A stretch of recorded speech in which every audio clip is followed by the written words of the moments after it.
नमस्कार बंधुरा पम्पा छोट्ट रान्नाघर थेके पम्पा बोलছি। আজকে আমি বানাবো শুধু বড়ি পোস্ত আর সবজি দিয়ে ঝোল।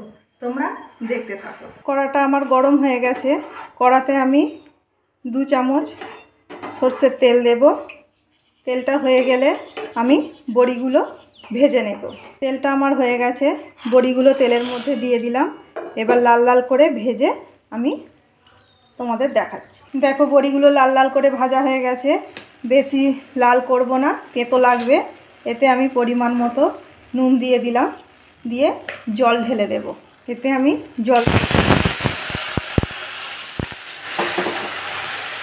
এটা আমি ঢাকা দিয়ে হতে দেব। তারপরে আমি আবার তোমাদের দেখাচ্ছি। বড়ি পোস্ত করার জন্য আমি মিক্সার জারে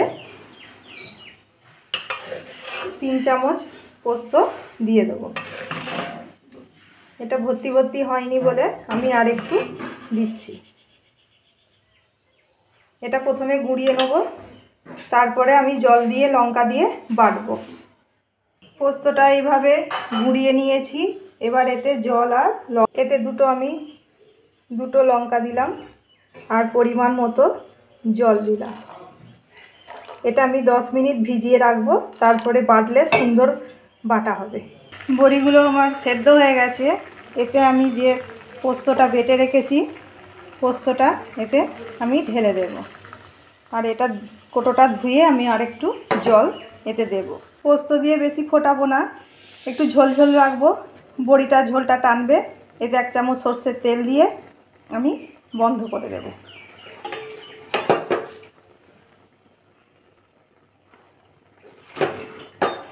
এক চামচ সরষের তেল দিয়ে এবার এটা আমি বন্ধ করে দেব। আমার হয়ে গেছে বড়ি পোস্ত। আমি সবজি দিয়ে ঝোল বানাবো, পাতলা ঝোল। ঝোল বানাতে আমি নিয়েছি পটল, কাঁচকলা, ডাঁটা, সয়াবিন, গাজর, আলু আর মশলাতে খালি দেবো ধনে জিরে আর সামান্য আদা আর একটা কাঁচা লঙ্কা। এই দিয়ে আমি পাতলা আর বড়ি দেব, দিয়ে বানাবো পাতলা ঝোল। দেখতে থাকো। কড়াটা আমার গরম হয়ে গেছে।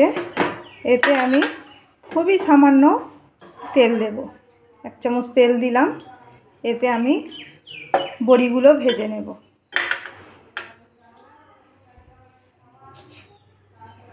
বড়িগুলো দিয়ে ভেজে নেব। বড়িগুলো আমার ভাজা হয়ে গেছে। বড়িগুলো একটু সরিয়ে দিয়ে 1 চামচ জিরে ফোড়ন দিয়ে দিলাম। এবার একে একে আমি সব সবজিগুলো একসাথে দিয়ে দেব। প্রথমে আলু দিলাম, একসাথেই ঢেলে দেবো।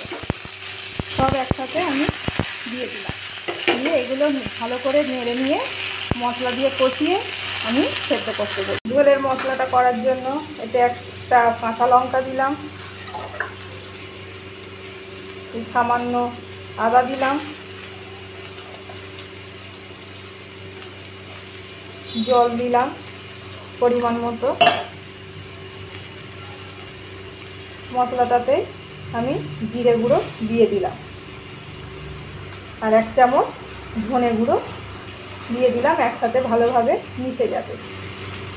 দিয়ে এবার এই মশলাটা আমি একটু পেস্ট করে নেব। আমার সবজিগুলো ভাজা হয়ে গেছে। এতে যে মশলাটা বেটেছি সেটা দিয়ে দিলাম। স্বাদ অনুপাতে নুন দিলাম। সামান্য হলুদ দেব, বেশি দেব না, খুব সামান্য হলুদ দিলাম। মশলাটাকে কষিয়ে নেব। মশলাটা আমার কষানো হয়ে গেছে।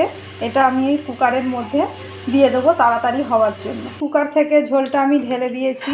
ঝোলটা ফুটলেই আমার হয়ে যাবে। সব সবজি সেদ্ধ হয়ে গেছে।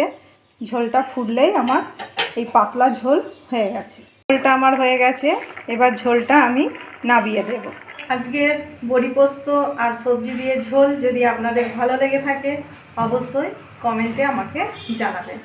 আজকে এখানেই শেষ করলাম। নমস্কার। আবার আসবো আর একটা রান্না নিয়ে।